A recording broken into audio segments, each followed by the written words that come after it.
Continue. Okay. Where's my participants list? There's my participants list. We have an attendee. Hooray. It's always nice to have attendees. 2, 3.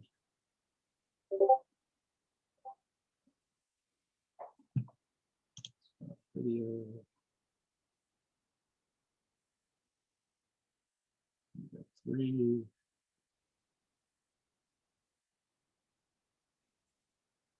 Okay, looks like 3 is going to be the magic number here.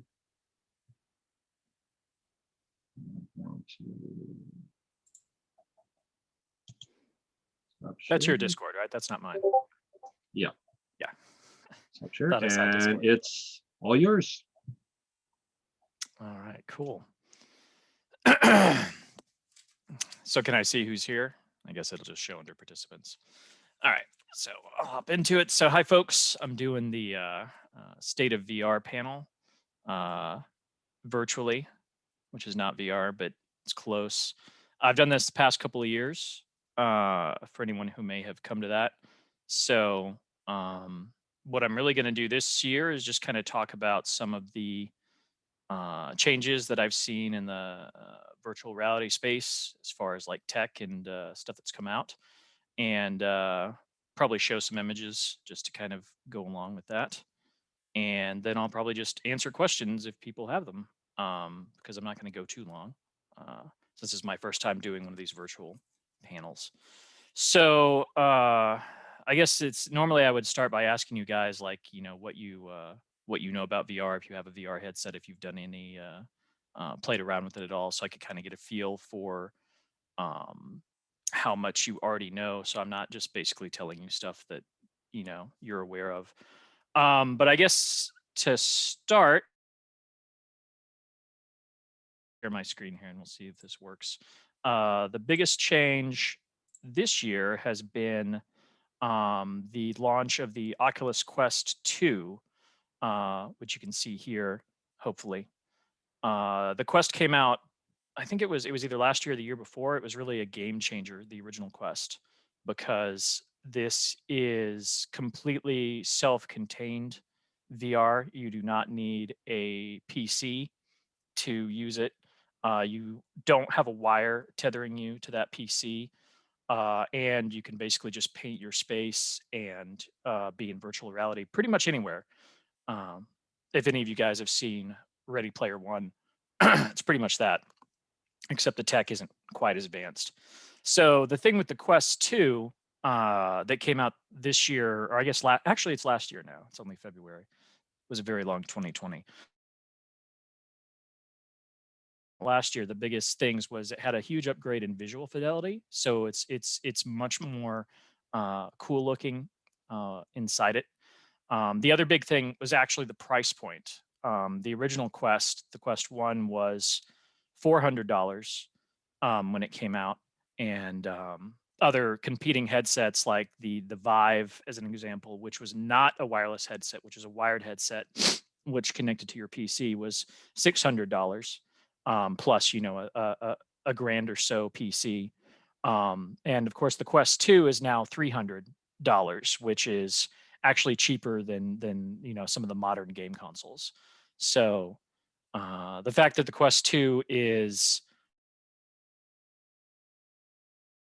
a solid price point has really driven a lot of investment in VR. So, okay, and I can stop share. So if you guys can see my room again, you may see, I'm going to point to it. And you see that little black thing back there? Hopefully. Yes. It's weird doing this without any audience response. So that's a lighthouse sensor. My personal VR setup has been a Vive. I've actually got a Vive Pro now. I've had it for a long time. I want to say 5 years. I don't know. But the Vive, when it came out, used a different system. It used the Lighthouse system, which is still a really amazing system for basically tracking your movements in VR, tracking where your head is looking, tracking where your hands are. but it requires you to have a room in your house kind of devoted to VR, which it may not surprise anyone that I do. And it also requires you to have these sensors. I have one there, and I have one up on this direction, hanging on the wall, which are generating this grid, which my Vive is using to figure out where I am, and passing that to my desktop PC, which is generating the VR image that I'm seeing, which is being passed back to the headset. So going again to the Quest and the Quest 2, all that has gone away now. That's the biggest thing. So there's no more lighthouse sensors. There's no more desktop PC. There's no more cord connecting to it. And the biggest change, the way that's come about, is what we call inside-out tracking. So I'm going to show this again, and then I'll show. There's the Quest, and then this is another. This is a Vive headset. It's the newer one called the Cosmos. Um, but the cool thing about both the Cosmos and the Quest 2 and the new headsets coming out is that they use what's called inside out tracking, which is not the system I have here, not the Lighthouse system. It's basically a series of cameras on the headset itself that are constantly viewing the area around you and using that info to determine the position of your head, along with other sensors like gyroscopes and accelerometers and stuff like that, which is all inside the headset. But the biggest thing there is that you no longer have to set a room aside full time. You don't have to drill holes in your wall and mount lighthouses. With the Quest in particular, what's really neat is you can essentially set that up and play anywhere in about 2 minutes, maybe less. To describe the process, you basically put on the headset. You actually see your surroundings through the cameras, what's called a pass-through camera, which lets you see the image outside of the headset. And you use the hand controllers, which you hold to basically almost spray paint a grid of safety around yourself. Basically, um, you're telling the system that, hey, this space that I'm painting, there's no obstacles here that I'm going to trip over. And then you finalize that. Vive calls it chaperone. Um, I can't remember what Oculus calls it at the moment, but it's a guardian. They call it guardian. But basically, once you have set up that border and you go back into VR and you start playing your VR experience close to the border that you've created, it actually renders inside the headset to let you know that you're about to step outside of your borders. So with the Quest 1, which again, the Quest 1 and Quest 2 are pretty similar. The Quest 2 is just cheaper, has better visual resolution, is a faster processor, and is basically improved in every way. But I've side, which they tell you not to do, um, because you might get hit by a car. So I wouldn't recommend it, but you can totally do that. I played it in my garage. And yeah, I played it in hotels, I think last year actually, or not, last Farpoint before the pandemic. I actually brought it to the hotel and had some friends check it out. So the fact that the Quest 2 is out there, that it's a really nice piece of tech and is really cheap, is probably one of the biggest changes to the state of VR this year. And it's definitely a great entry point. Let me stop and trying it out. So that was my first segment. I want to stop real quick and see if I can actually figure out how to take questions, if there are any questions here, helping out. So to start, did anybody have anything they wanted me to expand on before I move on to the next segment?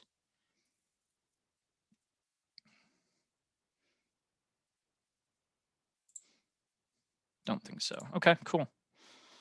All right. Well, I guess the other thing to talk about, really, in addition to how awesome the tech is some of the games that have come out. Um, it's kind of been a chicken and egg situation with virtual reality VR headsets and gaming, mainly because, I mean, again, up until recently, the price to get into VR was pretty high.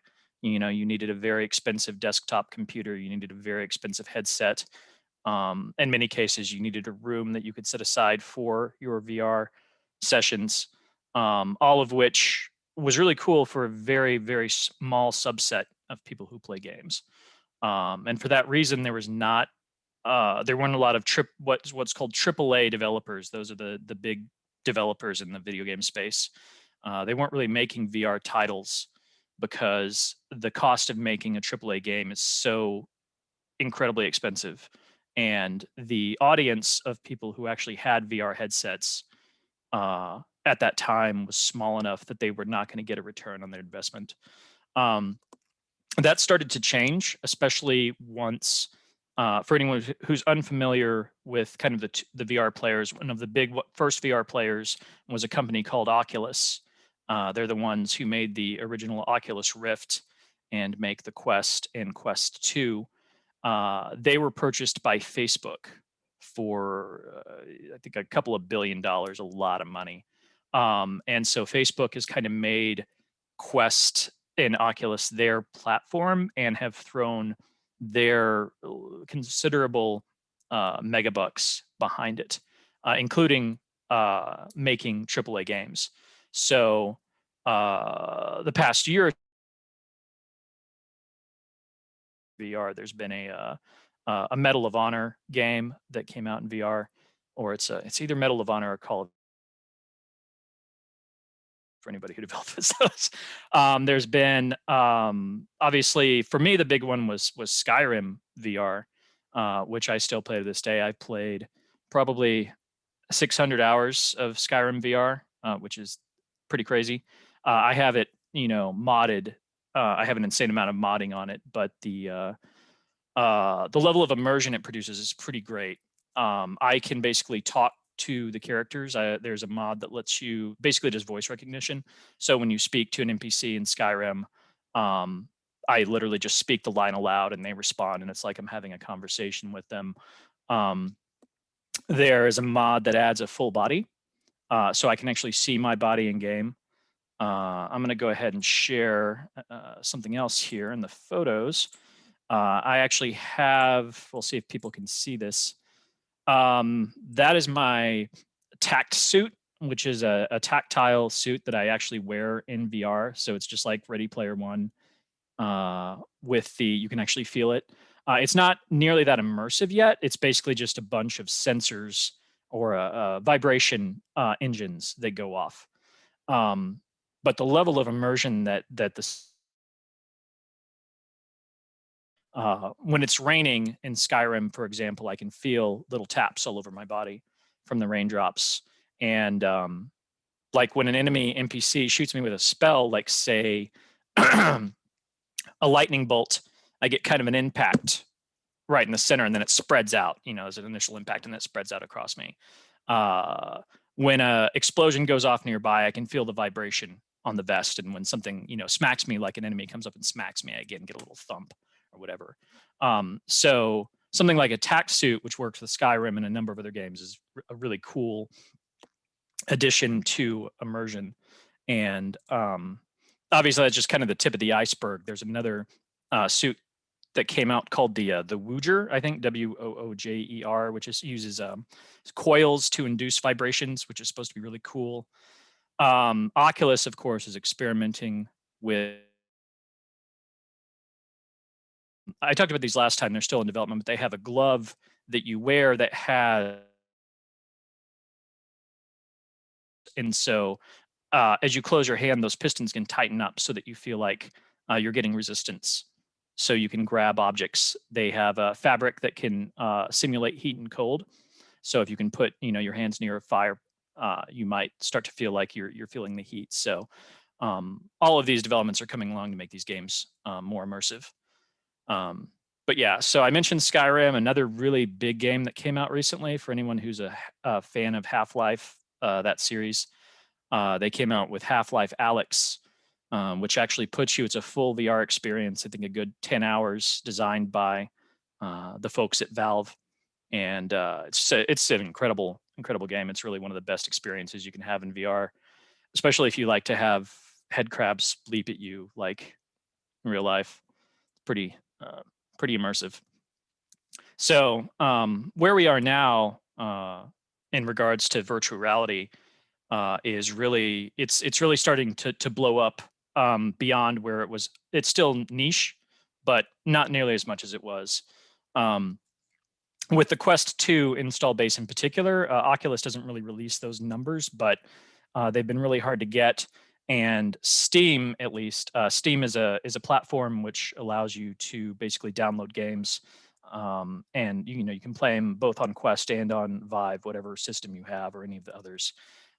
They kind of they try to track the level of players who have headsets, and obviously that's going up a lot. So with the fact that there's actually big AAA titles coming out for VR. There's actually an standalone, no PC required, that's available. And obviously, Facebook's muscle, they continue to push it forward. They even have their own social VR space that they're setting up, which I believe is going to be called Facebook Horizon. And one of the things I didn't mention with the Quest, which is one of the points of controversy with some people, is the fact that the Quest 2 uses your Facebook account. You actually do have to have a Facebook account to use a Quest 2. And of course, that is then linked to all of your other Facebook data. So for anyone who knows how Facebook works, it's free because we are the product. And so there's some concern by people who were kind of using other VR headsets. They're like, oh, if we hook up to Facebook, they're going to be selling, where our eyes are going, where are we looking, what are we browsing? They're going to be popping up I'll be in VR totally immersed, and then an ad will pop up to like get me to buy I don't know, surge protectors or something. None of that's happening yet. Nobody knows if that's actually going to happen, but that is one of the concerns that's come up.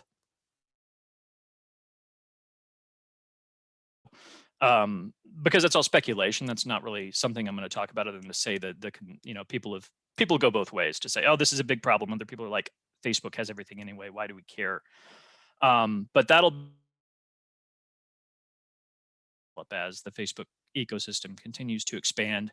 Do they go the route of like the Oasis, where it's free and open and everyone can enjoy it, or they go the route of IOI, where they have the great bit with the exec who's other executives, like the VR screen, and he's like, look, we can fill the VR space 70% with ads without giving people a seizure. So hopefully it won't go that direction. But either way, I think Facebook jumping in and saying we're going to buy Oculus and we're going to make VR big was a big boon to the thing. So the text says I'm pausing now and then. It's probably me, but hopefully most of the presentation is making it through. And if anything gets, because I was frozen when I said it, we can go back. So, but that's pretty much where we are as far as social and gaming. Pretty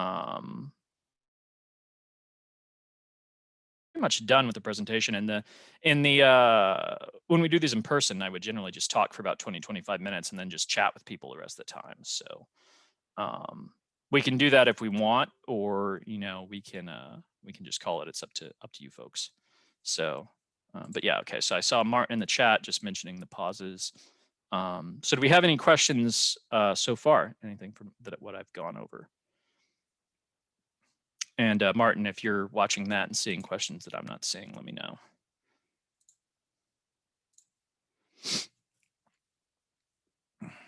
I'd be curious who our participants are. We are good. Who we got? Oh, 3 attendees. Yeah. Okay. All right. So hello, Aaron. Hello, Jerry. Just the names. Yeah. All right. Well, let's see. Let me go through my notes. I'm going through these fairly quickly, since I'm just kind of talking to myself in a void. Let's see. I guess the only other app that I wanted to talk about from a personal perspective is a social app called VR Chat, which is another. It's been around for years now. I think I've actually been in. It's amazing. I was talking with some friends, VR friends, people I only know virtually through VR Chat. have we known each other that long? And we have. But VR chat is pretty much what you would expect the Oasis to be.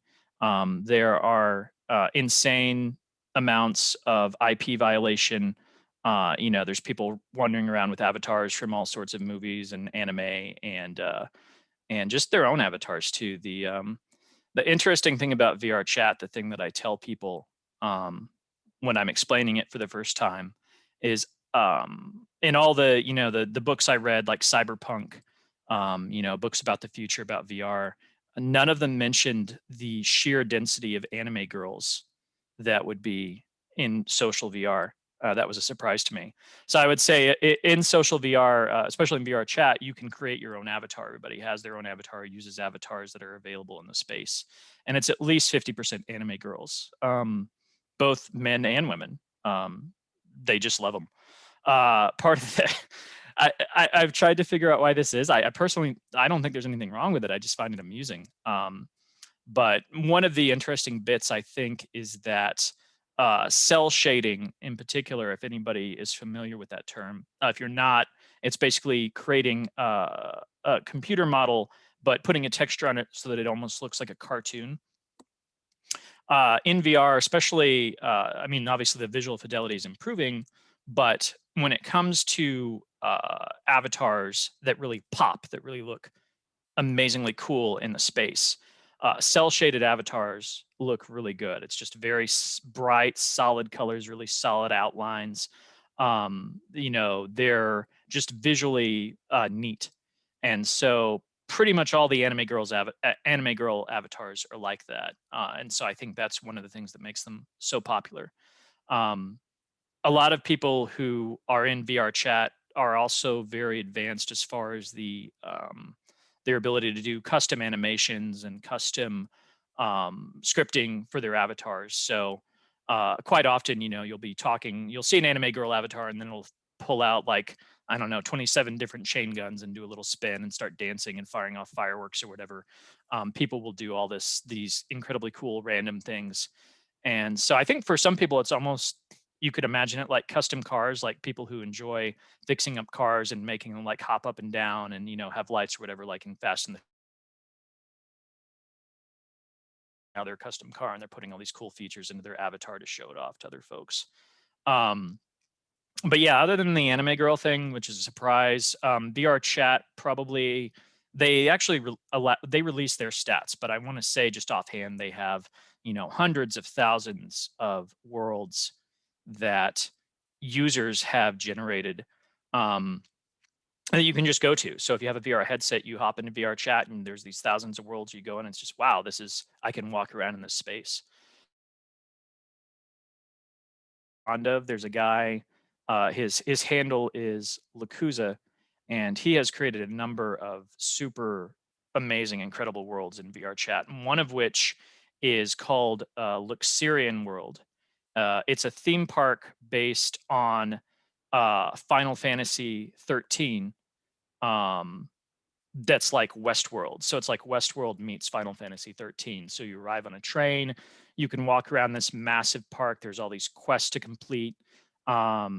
You can, you fight a Tonberry at one point. There's probably like a 20-story tall god boss that you have to fight by running around and like jumping on its arms and running up the arms and hitting it. It's just, he's done such an incredible job with creating, like, I think 13 hours of quests that you can do in this space, in this theme park in virtual reality. That's just amazing. And people are making those worlds like all over the place. Like there's just all sorts of people who are creating all these virtual spaces that people can go to. People in VR chat, I have a large group of friends who actually have a pub crawl every few weeks. It's completely virtual. There's, probably 20 bars, VR bars that they hit. They're all drinking long necks, so they have like a glass with a straw or whatever, so they can essentially get really drunk while they're. There's people who do raves.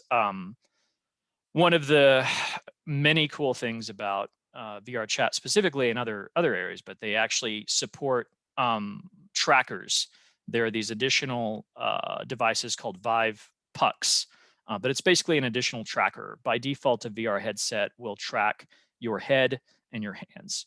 But a tracker, you can put one on each of your feet and one on your waist.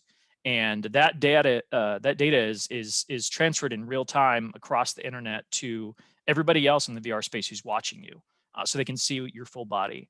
And there are people who are just absolutely amazing dancers, who will just rock out and dance in VR using their trackers, and everyone standing around them in the VR world sees them dancing. Um, Pretty much it seems to be in real time. There's obviously a few seconds delay, but that's handled through the network protocols. So, people come in and have, club nights, DJs, raves, and it's all in, virtual reality in this crazy space with, a million anime girls. So, uh, VR chat is a space that I think it's one of my favorite developments in VR, just because it's so open and expansive, and there's so much crazy stuff that goes on there. Like anytime I log on, um, I don't know what I'm going to run into. One of the weirdest nights I had, one of my favorite nights that I mentioned, just because it was so typical of a VR chat experience. I logged on and somebody had uploaded the original Blood Gulch. If anybody played Halo, an online shooter from way back in the day, there was a very popular map in Halo, which is called Blood Gulch, which is this big canyon with two bases in it. And somebody had uploaded that map. So I was just walking around it in VR, and they'd hooked up a sniper rifle, which you could use to fight other players. But VR chat doesn't even support guns. So what it did is it actually shot tiny little boxes, and the boxes had a trigger on them that would teleport any player they hit. So we were running around in Blood Gulch in VR, shooting each other with these sniper rifles, teleporting people to the timeout box.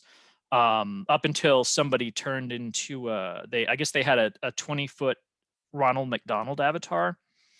So now we're in Blood Gulch. There's a 20-foot tall Godzilla Ronald McDonald walking around. We're all trying to shoot him, but because he's so large, we weren't really sure where his bounding box was, which was basically determining where the objects were going to hit. So nobody could take him out while he was, of course, shooting us.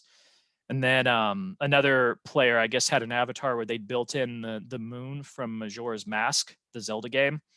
So as we were doing this, and the 20-foot tall Ronald McDonald's walking around, everything else is going on. All of a sudden, we look up and there's this massive scowling moon in the sky, and it's just descending on us at super speed, and then it explodes, and the whole world goes white. And yeah, so that was a typical night, in VR.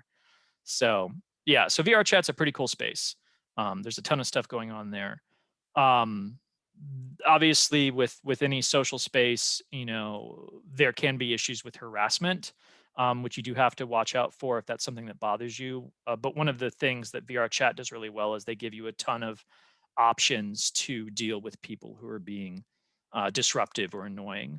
You can basically just poke your, use your hand controller, target someone, and just block, boop, and they disappear, and you never see them again. So I'm going to stop real quickly because I thought I saw a question in the chat. Let's see if I can. Oh yeah, so there's a couple questions here. Cool. So, all right. So Tom, because I'm not sure if you guys can see the question that's being written. This is a question from Tom. He was asking, are you aware of the efforts in business training using VR and AR? And yeah, that's actually, I hadn't mentioned that, but that's actually a good thing to talk. Huge space as far as development is going, and training, because VR has a lot of um, capabilities in that area as well. Just offhand, one of the kind of cool instances that I've heard of is for crane operators, for people who drive, the really big cranes that they use on construction sites. Apparently they've been able to make some advances with VR too, because I guess they had a physical crane simulator, like basically the full cockpit, and it had, screens set up so you could use all the controls and learn how to use the crane. But it was in they only had one of them in the entire US. People had to fly in and book time on it, and they had a lot of trouble with it. But they found that by basically replicating the crane set up in a much simpler manner, just the controls and everything, and then layering a VR interface over that, they are now able to use to have other places, a bunch of other places where they can train their crane operators using VR to provide that experience and to provide an accurate representation of the interior so that they could learn it. So that's been very helpful. Um, Surgeons can now use it. There's been a lot of experiments where surgeons can try to do remote surgery.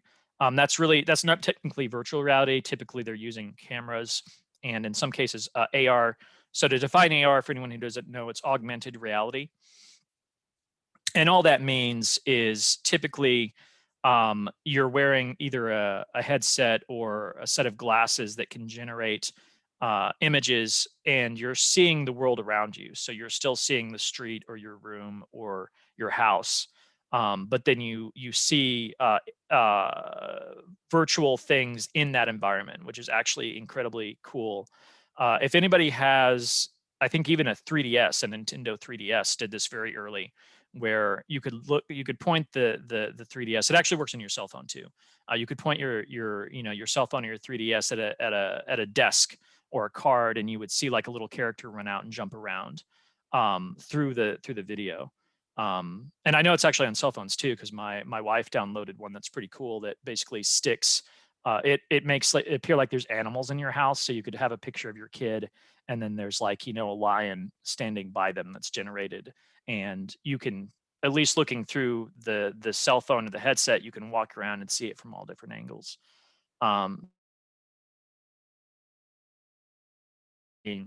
and navigation, you can imagine to say car windshields. For anybody who's used a GPS, you may be looking at your cell phone initially. You could be driving along, you actually see, the arrow where you need to turn. The arrow would just appear in the world on the road ahead to show you where you needed to go. So, but yeah, so Tom, yeah, I haven't talked too much about that, but just to mention it, yes, that's actually another huge driver, though not necessarily for anyone who's interested in gaming. The headsets that they're using for VR and AR are extremely advanced. The fidelity is huge and they're super expensive. Unless you have, 5-6 grand laying around, you're probably not going to get one of those for your home setup. But if you are lucky to work at a business that has that setup, then yeah, you could definitely try it out. I remember reading a story recently about a headset that they actually have created a headset that generates almost, I guess I want to say photorealistic. That may not be the proper word for it, but the level of visuals that it generates is so high that it's almost indistinguishable from the human eye. Obviously, it's there. It's not quite there yet, but it's so close that you can say be in a generated car interior and lean in and see all the instruments extremely clearly, read the numbers. That's but as with all technology, it starts out in the business sector and the industrial sector super expensive, and it gradually becomes easier to produce and cheaper to produce and trickles down to us, standard consumers. So I don't know if we'll get VR that good, but even so, even what we have now with the visuals that we have are incredible. I think it's difficult. It's easy to underestimate how immersive it is just to be in the space, just to be able to walk around in the space, even if the visuals are cartoony. Um, just the fact that everything seems to react to you, that I can look around, look up and down at my body and around other people, it just transports you in a way that's not immediately evident if you've never had a VR headset. Um, so let's see. We had another question from Martin. So, and I'll read this question as well for those who probably can't see it. Is VR a thing that is being used in space design? Years back, Navy was doing sub design using 3D, so they did not have to build a mock-up of the whole sub. So I don't know the answer to that because I haven't read anything on it, but I would not be surprised at all if that's the case. I think anywhere, I know to a similar example is there's been a lot of use of VR now for buildings where, because often the architects and their teams are building the building the building, I guess, in CAD and other platforms. Anyway, they've set it up so you can put on a VR headset and you can actually walk around in your building or in the building that they're generating for the client. Um, Building, which they have basically fully generated in 3D, and they see something like, oh no, I want this conference room, 50 more feet back, or I want a door here. I don't like the bathrooms here. I want the bathrooms here on the other side. They can actually have the feeling of walking through the space before it's even been built. Contractor who can then change things around. So if the private sector is doing it for buildings, I would not be at all surprised if especially the military, which does a lot of cutting edge things already. I'm sure they're using VR to both for training and for uh, just checking out things that they're putting. So let me see. Oh. Okay, so I got another question from Jerry. So I'm going to read this. Do you think AR, augmented reality, can take the printed language translator word lens and eventually be able to make a universal translator so you can read road signs and food menus while touring foreign countries? That's actually a really cool question. I definitely think it's possible. Doing it in real time, like while you're driving, it might not even be done via like a camera. It may be just pulling off, Google Maps. Like obviously, let's say if you're in a car that has the system, it'll probably be hooked up so the car knows where it is, and so it may not necessarily read a stop sign in or read a sign in, read the physical sign, translate it, and then generate, what it is. But it could certainly be referencing the fact that it knows you're at this particular corner, and it has a list of businesses that are in that space and knows approximately where they are. So you may not necessarily see the sign itself overlaid with English, but you could certainly see a floating prompt that's basically replacing the signs. So if it's, a mechanic's shop, and it's, in Russian, it says mechanic shop. It may instead just, have an AR prompt, a little window that just floats in the air above the shop where you're looking at it that says, hey, mechanic. So, but that said, it's certainly not impossible to do, especially if the camera was good enough. Probably if you're walking too, it could definitely do something like that where you could, look at a piece of paper example with some words on it, and it could read that, recognize it via, camera and machine learning and translate it and generate it back. So it's not out of the realm of possibility at all. It's probably a little further down the road. I actually have a friend who did some work at Purdue when he was in graduate school, and they actually already had, this was 10 years ago, 10, 15 years ago, they had their whole campus mocked up where you walked around the campus wearing glasses, and there were floating windows in AR that showed you what all the buildings are and everything. So, um, if you have a smartphone, Google can already do that. You can, look through your smartphone camera, and AR, they will generate signs and other things that you can see. So it's just a matter of how you translate that to people, whether you're using Google Glass where you're wearing the goggles or there's something else. But yes, so I would say that's absolutely something that can happen and could happen eventually. So yeah. And have you used Word Lens? It does translation overlay right now. No, I have not. So that's cool to hear. I have not used the Word Lens. So that's pretty neat to hear that it's already doing that. And yeah, it's just another example of how the tech is really helping make it easier to communicate and doing cool stuff in the world. So that's neat. Thanks for sharing that.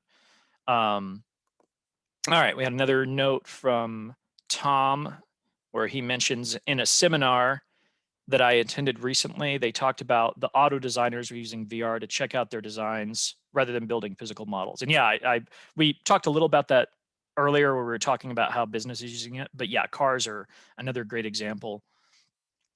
And it's kind of like with the building, like they're going to generate a 3D model of the car anyway. So not necessarily kick the fenders since the fenders aren't there, but they can look at it from all angles, see if they like how it looks. Um, there's even the ability to possibly, change the shape of it in VR, to just use their hands and to, modify, the angles of it to change the way it looks. Even in a shared environment, you can have two engineers who are in two different parts of the world in VR looking at the same car model, and both of them can say, hey, what if we, bend the hood up a little more, and then their friend can see it. Or no, what if we move this over here, so they can do real-time development, kind of Tony Stark style, where they're both grabbing the model and adjusting it and changing it. So that's kind of a merger of the social element, the ability to share a space with other people in VR, with the construction element where you can now, see models and stuff. I did actually let you create things in VR. Google, I want to say Google Blocks, but I think that's an older one. But there's several apps that have done by Google and other things that basically just let you create, just like you would model in Blender or 3ds Max. You can just create stuff in VR itself, and so you can create shapes and put them together and walk around them in virtual reality as you're creating your objects. There's a really cool app called Tilt Brush, which is an early VR app that just lets you paint in VR. But it's really neat because, rather than painting on a flat screen, you can actually hold out your brush and just draw lines and colors and everything in the middle of the air, and then walk around to the back of them and change them. And maybe they'll glow. There's all sorts of cool things. So if you go on 3D art that people have created, where they created a picture, but you can walk through the picture and look at it from different angles because they created it in Tilt Brush. So there's so many different applications and so many cool things that people can do. So let me get back to the meeting here and check and see if we have anything else. So yeah, but yeah, the World Lens is cool. I'm definitely going to check that out because I hadn't seen that. So let's see how we're doing on time.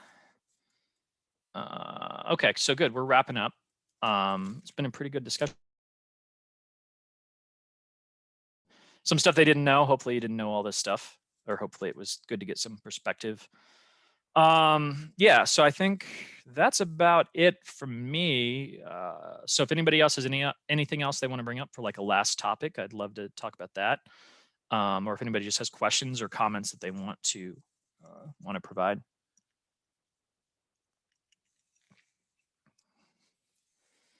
So Martin, a question for you. Have you guys tried yet to see if you can share like video? Like if I were to share a YouTube video, is that going to translate, or is it just going to be a garbled mess in your experience? Because I have a YouTube video that I might try to show that's just kind of a funny one, but I'm not going to bother if it's going to just be bad. I might just send the link. Videos are generally hit or miss. Some of them work out fine, and just link it then. So what I would suggest, if anybody wants to get something, type in skooma in VR. It's I think I can type too, right? Yeah. Okay. We'll just type it here. So for anyone who's unfamiliar with the Skyrim Elder Scrolls universe, skooma is basically a drug. It's an illegal drug in the Skyrim world. That's, I guess, kind of like gives you a lot of energy. And so this guy put together a video where he's in VR. He's using one of the mini mods for Skyrim that actually allows you to pick up objects in the world using your hands. There's already a mod that gives you a full body, but this mod basically implements kind of a gravity glove setup, which is the same thing Alex uses, or Half-Life Alex, where you can kind of point your hand at an object and it'll thunk into your hand, kind of like force grip or whatever. But you can also pick up objects and look at them from various angles. So is basically a guy who ends up taking skooma in VR, and then some interesting stuff happens. So it's a short video, but I found it pretty amusing. And yeah, if you're curious about any other things, you can look up videos for VR chat, for Tilt Brush, for Half-Life Alex, for Skyrim. I'll rattle out another number of other cool games. Beat Saber is probably the one that a ton of people have heard about, which is just a super fun game that people play. A lot of streamers use augmented reality to basically film themselves playing Beat Saber, but then either overlay an avatar on themselves in real time or shoot by side as they are playing Beat Saber. And the way Beat Saber works, if you haven't played it, is there are these blocks that come at you in time with the music that you're playing, and you slash them with lightsabers. You have these 2-colored lightsabers. It's super fun, but some of the upper difficulties are extremely challenging. And you can watch these YouTube videos of people playing Beat Saber where they're just, demolishing like 300 blocks, a minute or something. It's crazy, and not missing a single one. But those videos are super cool. Same with another game called Pistol Whip, which is kind of like it's a Beat Saber meets another game, Super Hot, which is like your Neo from the Matrix. So in Pistol Whip, you're going through like an environment, like an action movie, and you're trying to shoot all the thugs who are coming at you, but you're shooting them to the beat. So you actually have to shoot them, one shot them when the beat hits and stuff. So you can watch videos of that. And obviously Super Hot, which I mentioned, is kind of neat because that is another thing where you're like in a gunfight, except everything is super exaggerated. The world is all white. All the characters are just kind of these red, very abstracted humanoids. But time only moves when you move. So you can look at something and stay still and plan as much time as you want. But then when you start to move and you raise your gun, they start to move, and then you shoot and they shoot. And if you dodge, they'll move. But anytime you freeze, everything freezes around you. It's just an experience like that is just something you can't have in a flat screen. You can't have in a normal game. So VR is really just not just providing, more immersive gaming. It's providing gaming that it didn't even exist, that isn't even possible without being in a virtual reality environment. So there's a ton of cool stuff to check out. But yeah, I think I'm going to wrap my presentation up there. Thanks for the awesome 3 people who came. That's actually the same attendance I always have. So I appreciate that. I hope you learned some new stuff. I hope it was helpful. And yeah, hopefully we'll be able to do this again next year without the pandemic. We'll see how that goes. But thanks for showing up. And yeah, that's all I got for me. Thanks, Martin.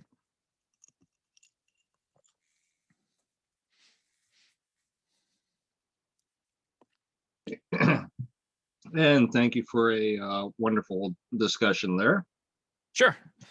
Yeah, that was interesting. It's the first time I've done a virtual thing. So yeah, I think my audio was cutting out. Unfortunately, my upstairs internet is not nearly as good. We have gigabit internet that we just got installed, but I have to actually swap out the router today and see if I can get our wireless to go a little faster than it did. So yeah, the Tom B in there was actually a friend of mine. I want to catch up with him. I want to see if it was stuttering on him also. I'm sure it was, but hopefully not too bad. So, but yeah, it wasn't too bad. Unfortunately, I missed a lot of the early part where you were actually talking about the headsets and things, because just as that was happening, I was in 2 or 3 different directions looking at something else. But I gotcha. Yeah.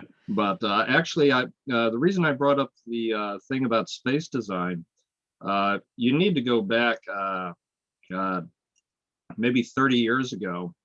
I was working on a Navy contract, and what they were doing was, it was the new attack sub design, and they were using 3D to basically model the sub, because in previous versions, they actually physically built a mock-up of the sub. And the reason they would do that is they wanted to see where this pipe was versus this valve was. So there was somebody physically there. Could they physically get to various things? Right. Okay. And they used to do this by building literally a physical mock-up of the sub. Yeah.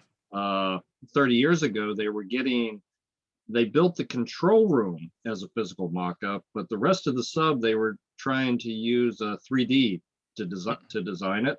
Mm-hmm. So I can imagine with VR, as you were talking about building a building, they could do that with a sub too, where somebody could physically walk in and see if they had the space to actually do their job. Yeah. Yeah, I mean, they probably wouldn't be walking. They wouldn't be, but they would be moving around via joysticks. But it would definitely be like if I'm, if an average person, if my hand is here, can I reach here? How much space do I feel that I have? Is this claustrophobic? Am I going to bump my head? Like all of that stuff. Absolutely, they could render 1-to-1 in VR. And I'm Oh, it's sure a they are. sub. It's a sub. It's claustrophobic. Yeah, claustrophobic regardless, right? Yeah, it's I not. mean, Yeah, but if you're claustrophobic, you should not be in the sub should not be in the service. sub. Yeah. But yeah, even a matter of, where, like you said, like if I have to hit this, if I have to watch this readout and, be ready to touch this control, you can see where those are in actual physically. It just helps to be able to actually be in there and see it as opposed to having to visualize it. So yeah, it's Absolutely. it's it's so cool as far as what it's going to do for as what it is doing for construction and Mhm. building in addition. Obviously, Yep. I'm more on the gaming side because that's where I am, but It's it's okay. yeah. I'm going to close the room down now. So you have a good one, sir. If I run into you, good. If not, I will maybe see you next year. Yep. Yeah. This is the only panel I'm doing this year, but I'm glad I got Okay. to drop by. Well, if So you yeah. get some time, drop into GatherTown. We're really excited about how that experience. It isn't VR, needless to say, but you actually get more of an experience for being at the con as compared to just going to a panel. So Got it. All have a right. good one. Thanks, sir. Bye bye.